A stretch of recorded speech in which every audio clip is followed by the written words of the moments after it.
In zdaj pa gremo še na ta sklepni del, kako je zares nastal usodni polet. Franz Ferdinand, Hitler in Maja. Atentat na Franza Ferdinanda, Hitlerjev vstop na Poljsko so bili povod za začetek prve in druge svetovne vojne. Maja, iskrena in res dobra prijateljica, je bila pa povod, da je nastala ta knjiga. In sicer je šlo to približno tako. Enkrat sem si nekaj pisala, sem mi poslal, ne vem, sem mi nekaj napisal, rekel, joj, Mihi, ti si tako poveden, ti moraš napisati roman.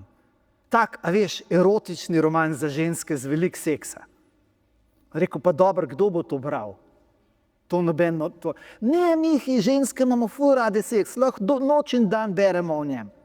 Ok, kaj če bi ga bolj prakticirale, pa malo manj brale, ampak v redu, malca, to pa res lahko napišem. To pa mi ni noben problem.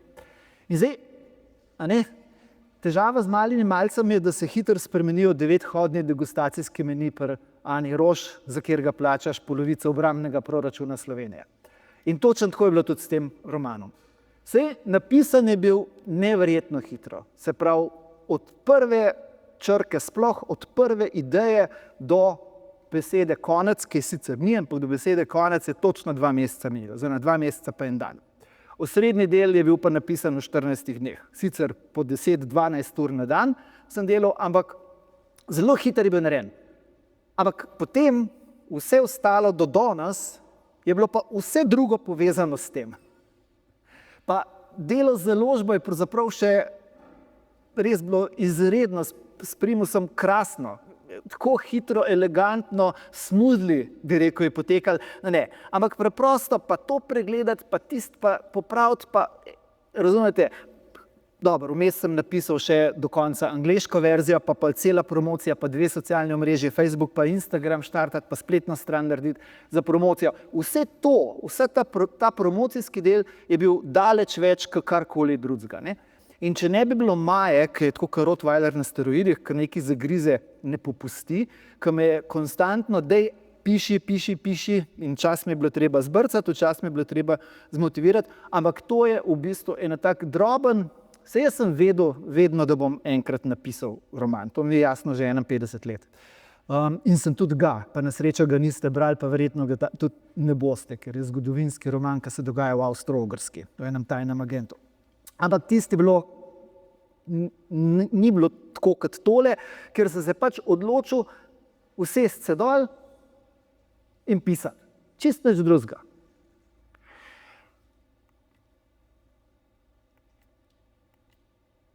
Osrednji lik bo ženska. Se pravi, če je erotični roman, ki ga bo ženske brale na plaži, potem je lahko osrednji lik samo ženska.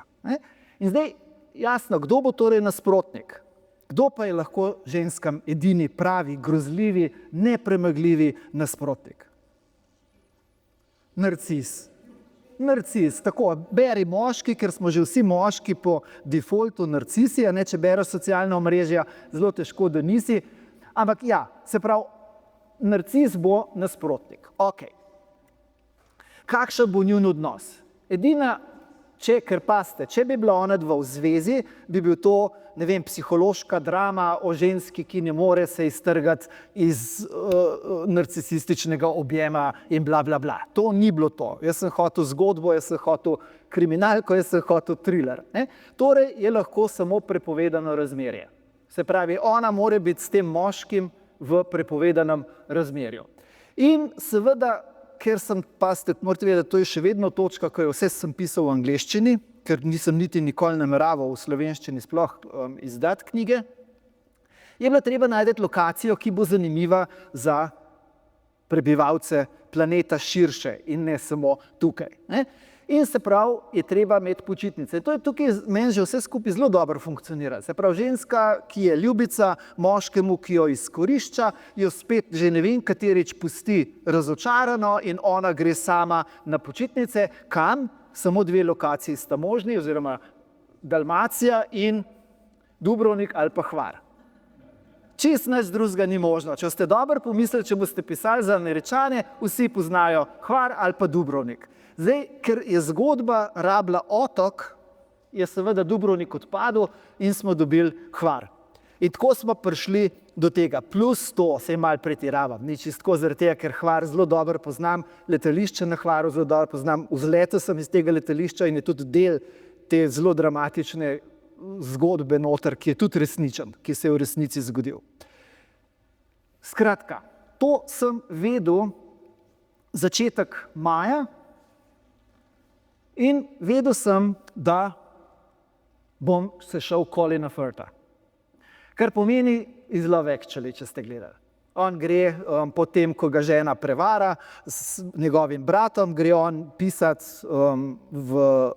na francosko obalo in tam potem spozna eno Portugalko, noben od njiju ne zna, on ne zna portugalsko, ona niti ne angleško, ampak so samo dotiki in pogledi in se zaljubita. Skratka, sem rekel, ok, super, jaz se grem tudi to. Grem jaz na vis, pa bom lepo na visu napisal roman, do takrat se ne bom pa nič dotaknil. Ampak to seveda ni šlo tako, ker sem si rekel, ok, prav, sam majčken bom napisal, čist malo, sam prolog. Sam tako, da vidim, če znam res pisati. Pa bom pa to odposlal Maji, pa bo Maja in tako rekel, da ne znam pisati, pa bo vse super, pa mi nav treba. Ne, saj sem se veselil. Ampak povzetek tega prologa je, kako ubiti glavnega junaka, preden je sploh zaživel. Namreč, zdaj, vse, kar sem vam do zdaj povedal, je bilo popolnoma logično, kako se bo vse skupaj začelo. Začelo se bo s seksom. In ker imam rad avione, sem rekel, v redu, pa dajmo seks v avionu. In v resnici, če je kdo bil kdaj v cestni 172, tam se skoraj zagotovo nič od tega, kar piše noter, ne more zgoditi na zadnjih sedežih. Ker je to manj prostora kot v fičku. Ampak v knjigi to super funkcionira. In zdaj v redu, ona dva se pač ljubčkata krasno, se imata fino, sta strastna. Kaj pa zdaj? Zdaj se pa avion nenadoma ustal v zraku. Ok, dobro, avioni se ne ustavljajo v zraku. Ampak ta se pa je. In pade dol. In, glejte, jaz se res, meni nič ni bilo jasno. Jaz sem sam vedel, da se je avion zrušil, ubil sem glavno junakino, še preden je sploh karkoli bilo od nje in vstopi Martina Planič. In pazite, v trenutku, ko se je letalo zrušilo, nič vam nisem razkril, to je prolog, tako da brez skrbi, ne bom spoilal. Ampak v trenutku, ko se je zrušilo, sem jaz vedel, da bo to zgodba o preiskavi letalske nesreče. V isti sekundi se je vse skupaj postavilo, ker kaj je meni prej manjkalo? Ja, v redu, ženska, ki je v zvezi z narcisom, gre sama na počitnice na Hvar, se tam spozna skrivnostnega, čednega moškega, ki pomaga, potem pride ta narcis nazaj, ves skesana, bo z njim ali ne bo z njim in na koncu je vendar z njim. To je bila moja ideja. Ampak ni bilo, nekaj mi je manjkalo. In v trenutku, ko smo dali pa noter letalsko nesrečo, se je pa vse sestavilo. Je pa nenadoma zgodba dobila tisto, kar sem vedel, da jo bo peljal do konca. In od tega trenutka dalje, na odgovor, kaj je šlo narobe z letalom, pride zdaj ta umetna inteligenca. Ker kaj sem naredil? Odprl sem ChatGPT in sem rekel, situacija je taka, avion se je ustavil v zraku, motor je izgubil moč. Zakaj? To se ne more zgoditi. Seveda se lahko zgodi. Se je pri meni, ne, to se ne more pripetiti. Če je letalo redno servisirano in vzdrževano, in pa jaz sem si res zagrenil življenje, jaz sem rekel, to letalo je bilo redno servisirano in vzdrževano.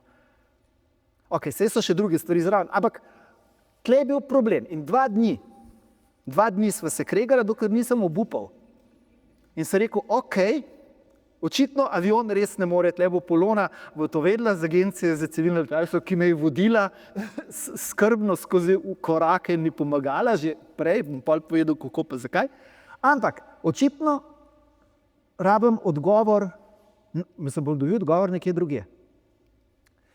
Ker letalski motor pri cestni ni nič drugega, kot malo bolj zapleten avtomobilski motor. Se pravi, zakaj pa lahko motor v avto zgubi moč? Tle se je pa razgovorila umetna inteligenca, tle je pa vedela.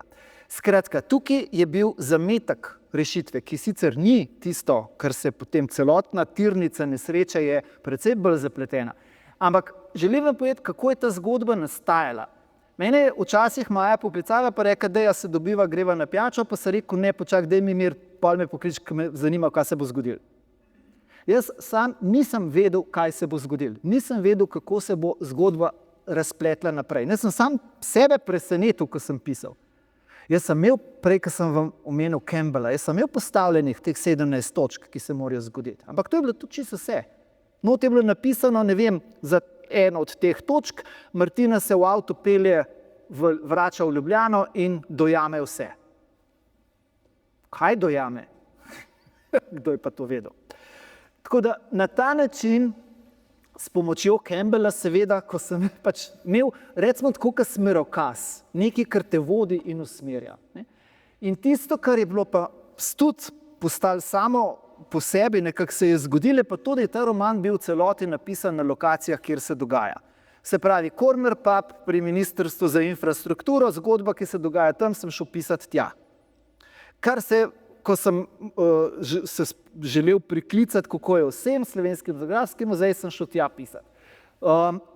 Kjerkoli praktično je, se dogaja na avtentični lokaciji, ne mogoče fizični, ker napisal sem ga na Visu, dogaja se pa na Hvaru, ampak Dalmacija je Dalmacija in Julija Dalmacija je skoraj čisto ista, kot Junija Dalmacija. In v tem kontekstu sem potem malo popustil sam sebi, ker pač težko odlagaš zadovoljitev na poznejši čas in sem rekel, ok, bom pa jaz napisal ta prvi del romana, preden grem na morje, tako da bom pol na morju bom začel pisati tam, ko bo tudi ona na morju. In ko je šla ona na morje, sem jaz na trajektu začel in sem napisal prvo poglavje, tiste 2 urci, 3 urce, kakor je s trajektom do Visa. In to je bilo 1.6. In potem seveda pride matura, pa zaključevanje, pa delo z dijaki, tako da nisem nič pisal in sem potem dejansko vse skupaj napisal v 14 dneh, kar sem bil na morju. Zelo čuden so me gledali, to moram priznati, kako mi že je mehen kraj. In tam je bil skozi en ludi Slovenec z laptopom na plaži, namesto da bi se sončil. Zvečer enkrat se mi je zgodilo, po 10 dneh so me vrgli ven iz barčka. Češ, da jim zasedam mizo za 4. Popolnoma so pa pozabili, da sem tudi jaz dosti popil, to, kot če bi drugi tam sedeli. Drugače je bilo pa res, od zjutraj sem se zbudil ob 6, začel pisati, potem sem se prestavil na plažo, pisal naprej na plaži, šel domov nekaj pojesti, pisal, mogoče popravljal po kosilu, šel popoldan spet na plažo, pisal naprej do 10 zvečer. Vsak dan. In to je tisto, kar sem vam želel povedati, da ko se včasih s kom pogovarjam, pa reče, jo je krasno, ko si napisal knjigo, jaz pa to ne bi mogel. Komot, čist vsak. Čist vsak, samo vsest se je treba, voljo moraš imeti, željo moraš imeti in napišeš. Evo, zdaj pa vzroki. Zakaj ne smemo vstati, dokler se letalo ne zaustavi? A kdo ve? Zakaj vam bo stjuardesa težila, če se boste takoj že začeli stegovati roke, da bi čim prej lahko prišli do prtljage tam gor? Ne toliko. Glejte, letalo je tako uravnoteženo, da ga takole lahko držite v eni točki. In če se 15-20 ljudi premakne v rep letala, se bo prevrnilo. Jaz poznam pilota, ki mi je povedal, da se mu je avion prevrnil na letališču. Sicer ne zaradi tega, ja, tudi pol, ko so potniki šli gor, prtljaga je bila sicer, tovor je bil malo narobe razporejen in se je zvrnil, ker avion boste teoretično takole z roko prevrnili dol. Ampak to ni toliko pomembno. Pomembno je, da je podlaga za to knjigo pa v letalski šoli, ki smo jo skupaj z očetom in bratom kupili, oziroma kupili smo Adria Airways, letalsko šolo Adria Airways, oziroma bolj konkretno njen certifikat, z namenom, da ohranimo šolanje pilotov po kriterijih in na način, kot je to počela Adrijina letalska šola, ki je zagotovo bila ena med najboljšimi vsaj v Evropi, če ne tudi širše. Žal je potem prišla vmes korona, naš investitor je bankrotiral, izginil in skupaj z njim smo izgubili seveda tudi finančna sredstva in pa predvsem 100 pilotov letno, ki bi jih potrebovali oziroma potrebovali bi jih tudi manj. Ampak V tem času, v teh 2 letih, kar smo postavili letalsko šolo na noge, jaz sem prej seveda že poznal letalstvo skozi brezpilotne zrakoplove, pa konec koncev me zanima to že celo življenje, ampak v teh 2 letih sem spoznal ogromno pilotov. In itak sem bil Firpčan in sem hotel vse vedeti, s Polono so se spoznala takrat, ko smo se pripravljali, da vložimo postopek za pridobitev certifikata letalske šole. In ogromno ljudi iz sveta letalstva. In ne da bi vedel pravzaprav, saj takrat nisem, takrat smo res imeli krasno postavljen, celo šola bi res super zafunkcionirala, ampak to znanje o eno zelo pomembna misel, no, se mi je utrnila, ki mi jo je ravno Polona prva povedala. Letalska zakonodaja je bila napisana v krvi. To morate vedeti. Čist vsaka stvar, čist vsak predpis, ko se usedete v avion, ne glede na to, kako neumen, pa trapas, pa čuden se vam zdi, je bil napisan zaradi tega, ker se je nekoč nekaj zgodil. In zelo malo stvari, razen če ne gre za malomarnost, je nesreča se nikoli ne bo ponovila taka, kot se je. Zaradi tega in ta del je bil mogoče ena ključnih tem tega romana. Jaz vem, eden od pilotov, ki nam je pomagal, sem ga prosil za sponzorstvo oziroma pomoč, ker ima tudi letalsko šolo, za lekturo, oziroma za to, in je čisto noro. Je rekel, ta knjiga straši ljudi, jaz ne bom podprl ničesar, kar straši ljudi. Ne, jaz sem želel obratno, jaz sem vas želel pomiriti. Zaradi tega, ker je en neznosen občutek varnosti, ko veš, da nobena stvar ni tukaj tako malo čez palec, zato ker se je pa nekomu zdel, da kako je matica zasukana gor, je točno in natančno premišljeno. In ta del je bil tisti, ki je pravzaprav poganjal zgodbo.